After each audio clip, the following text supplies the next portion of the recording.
जय हिंद। आइए आज की इस वीडियो में बात करेंगे हम लोग कि ऑर्गेनाइज सेक्टर यानी संगठित क्षेत्र, अनऑर्गेनाइज सेक्टर यानी असंगठित क्षेत्र और गवर्नमेंट सेक्टर यानी सार्वजनिक क्षेत्र, निजी सेक्टर यानी निजी क्षेत्र यानी प्राइवेट सेक्टर क्या होता है। जैसा कि पिछले वीडियो में हम लोग बात किए थे कि इकोनॉमिक्स क्या होता है, इकोनॉमिक्स कहते हैं किसे है और इकोनॉमिक्स के बारे में किस टॉपिक का अध्ययन किया जाता है। और साथ ही हम पिछले वीडियो में बताए थे कि प्राइमरी सेक्टर, सेकेंडरी सेक्टर और टर्सरी सेक्टर क्या होता है। हम बताए थे, सबसे पहले बताए थे इकोनॉमिक्स एक पैसों का अध्ययन है ही नहीं, बल्कि यह पैसों का उपयोग कैसे किया जाता है। इकोनॉमिक्स हमें यह बताता है कि पैसों का उपयोग कैसे किया जाता है। उसके बाद हम बताए थे कि भारतीय अर्थव्यवस्था का जो आय का स्रोत है यानी कि इनकम का स्रोत है, वह स्रोत जिस क्षेत्र से आता है उसी को हम सेक्टर कहते हैं, उसी को हम क्षेत्र कहते हैं।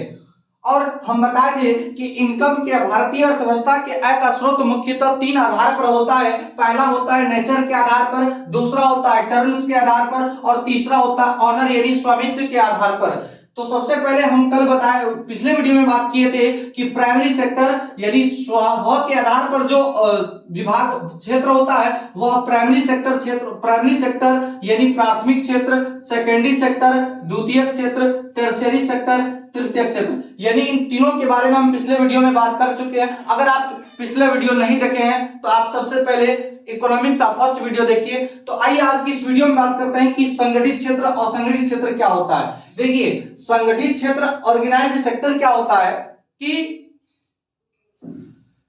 जिस क्षेत्र में यानी कि जिस सेक्टर में टाइम, सैलरी और अवकाश यानी कि फिक्स रहता हो, निश्चित रहता हो। फिर से समझिए कि वैसा सेक्टर यानी वैसा क्षेत्र जिस क्षेत्र में टाइम, सैलरी और अवकाश यानी छुट्टी ये तीनों निश्चित रहता है यानी फिक्स रहता है, उसी को हम कहते हैं संगठित क्षेत्र यानी कि ऑर्गेनाइज सेक्टर। समझ में आ गया?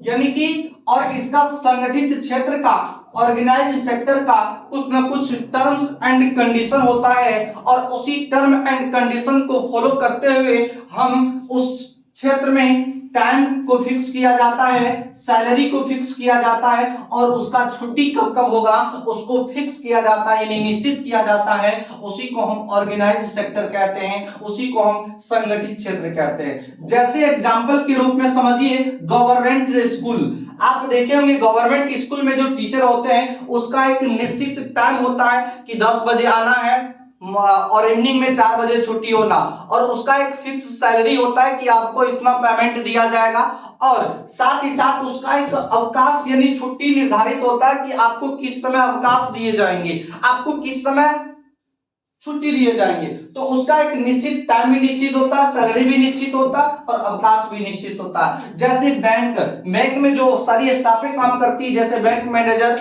बैंक स्टाफ, बहुत सारी बैंक गार्ड होता है, तो वो सारी पदे जो है वो सारी पदों का एक, जैसे बैंक मैनेजर उसका एक टाइम फिक्स रहता है कि आपको कितने बजे बैंक पर पहुंचना है। उसके बाद उसका एक सैलरी फिक्स होता है, उसका अवकाश यानी छुट्टी फिक्स रहता है कि आपको इस दिन या इसी सप्ताह या जैसे संडे को छुट्टी रहता है या बीच में अगर किसी सप्ताह में अगर कोई फंक्शन है इंटरनेशनल लेवल का या कोई मतलब काम, जरूरी काम होता है तो उसमें जब छुट्टी होता है तो वह छुट्टी एक निश्चित होता है यानी फिक्स होता है कि आपको इतना दिन तक ही छुट्टी मिलेगा।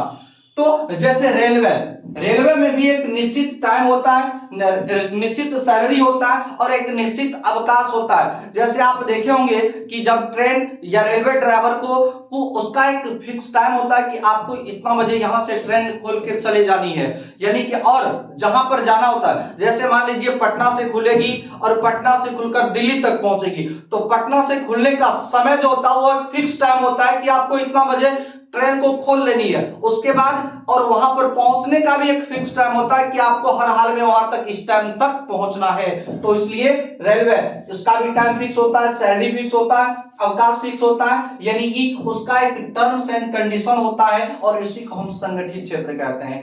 हमें आशा है कि आप संगठित क्षेत्र समझ गए होंगे। आइए अब समझते हैं असंगठित क्षेत्र यानी नॉन ऑर्गेनाइज्ड सेक्टर क्या होता है। नॉन ऑर्गेनाइज्ड सेक्टर होता है सेम उसका अपोजिट होता है यानी सेम उसका उल्टा होता है। कैसे होता है उल्टा? देखिए वैसा सेक्टर यानी वैसा क्षेत्र जिसमें टाइम, सैलरी और अवकाश ये तीनों अनिश्चित रहता है, यानी कि कोई फिक्स नहीं रहता है, कोई निश्चित नहीं रहता है, यानी अनिश्चित रहता है। जैसे कृषि, आप ही समझिए कि क्या कृषि एक ऑर्गेनाइज सेक्टर में आएगा कभी? ना तो कृषि का कोई एक टाइम फिक्स होता है कि आपको इतना समय खेत में काम करना होता है, ना ही कृषि का एक सैलरी फिक्स होता है। मान लीजिए आप किसी फसल का उत्पादन कर रहे हैं, क्या आपको पहले से पता है कि हम इस फसल को बोएंगे तो हमें इतना सैलरी मिला यानी इतना का इनकम होगा? नहीं पता होता है। वो एक उस फसल पर डिपेंड करता है कि आप फसल किस प्रकार से उगाए हैं, फसल किस पर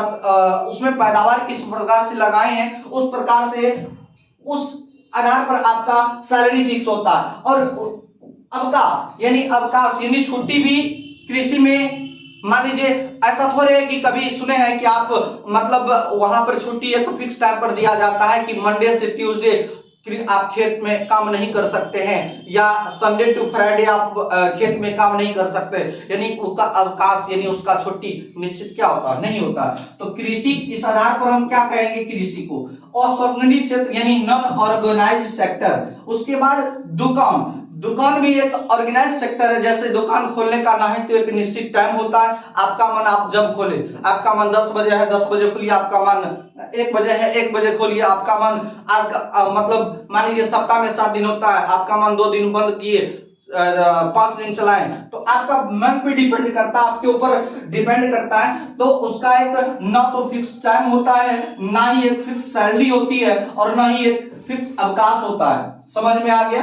ट्रांसपोर्टिंग यानी कि एक जगह से दूसरे जगह तक ले जाने वाले साधन जो होते हैं उसी को हम ट्रांसपोर्टिंग कहते हैं। तो यह भी एक ऑर्गेनाइज नॉन ऑर्गेनाइज सेक्टर है। जैसे कपड़ा उद्योग, कपड़ा उद्योग भी एक ऑर्गेनाइज सेक्टर है। लेकिन आप एक बात याद रखें कि सबसे ज्यादा जो संगठित क्षेत्र में काम दिया गया है वह संगठित क्षेत्र में रेलवे को दिया गया है, जब लगभग 16 लाख, कितना? 16 लाख लोगों को संगठित क्षेत्र में रोजगार दिया गया है। संगठित क्षेत्र का सबसे बड़ा भूमिका जो है, सबसे बड़ा योगदान रेलवे दिया है, कितना? लगभग अप्रॉक्स 16 लाख। और सबसे बड़ा असंगठित क्षेत्र में जो है वह कपड़ा उद्योग दिया है, और इसका अप्रॉक्स लगभग 26 लाख रोजगार दिया है। कौन? कपड़ा उद्योग। तो आप देखिए कपड़ा उद्योग में कितना? 26 लाख, और रेलवे उद्योग में 16 लाख। तो ये अप्रॉक्स होता है। मतलब ऑर्गेनाइज यानी नॉन ऑर्गेनाइज सेक्टर क्या होता है कि जिसमें टाइम, सैलरी, अवकाश ये तीनों अनिश्चित होता है, यानी कि इसका कोई सर्टेन टाइम नहीं होता है, इसका कोई सर्टेन सैलरी नहीं होता है, इसका एक सर्टेन कोई छुट्टी का एक फिक्स टाइम नहीं होता है। तो आप असंगठित क्षेत्र, संगठित क्षेत्र समझ पाए।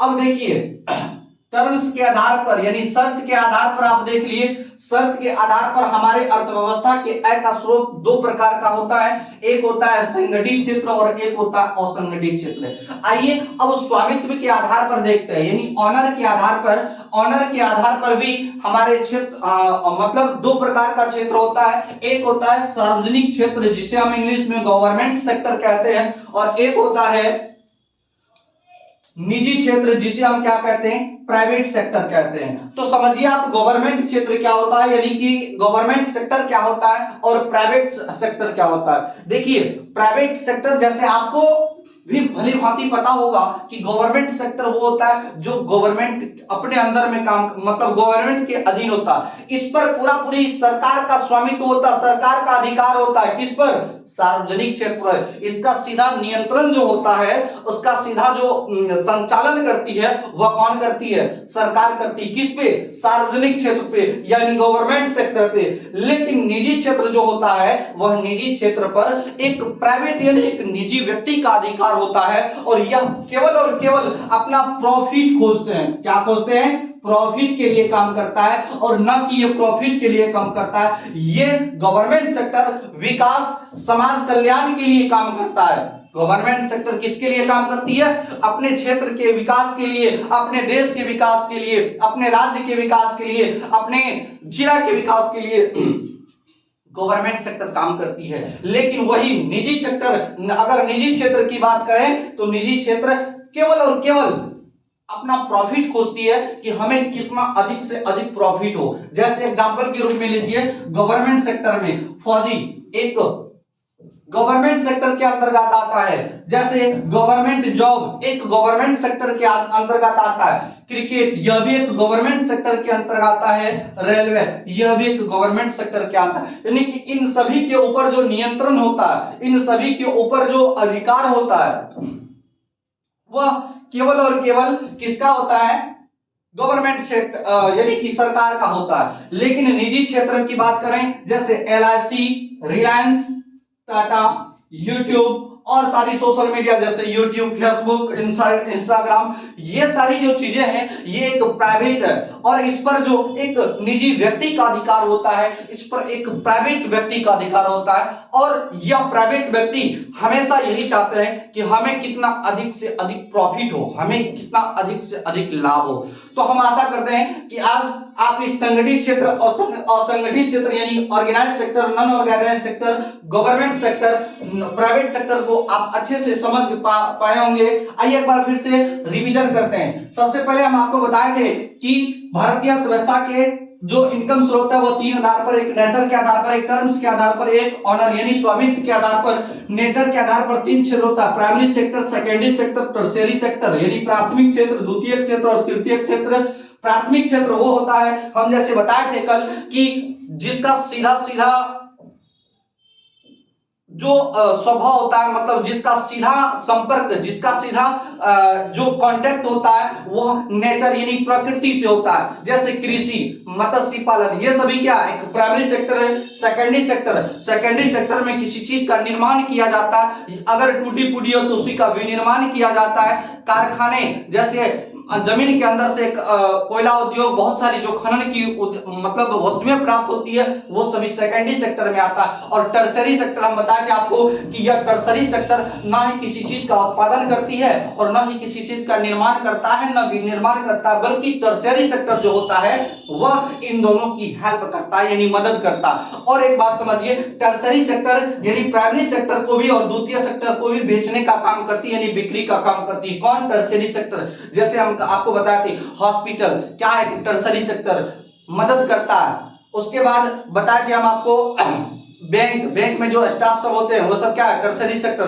तो आप इस टॉपिक को समझे। उसके बाद अभी समझे संगठित क्षेत्र यानी ऑर्गेनाइज्ड सेक्टर। ऑर्गेनाइज्ड सेक्टर वो होता है जिस क्षेत्र में टाइम, सैलरी, अवकाश ये तीनों निश्चित होता है उसे, और उसके अंदर कुछ न कुछ टाइम एंड कंडीशन होता है, टर्म्स एंड कंडीशन होता है। और जैसे गवर्नमेंट जॉब, बैंक, रेलवे, इस प्रकार असंगठित क्षेत्र नॉन ऑर्गेनाइज्ड सेक्टर जिसका टाइम, सैलरी, अवकाश यानी छुट्टी और निश्चित होता है यानी कोई फिक्स नहीं होता है, जैसे कृषि, दुकान, ट्रांसपोर्टिंग, कपड़ा उद्योग और अन्य सारी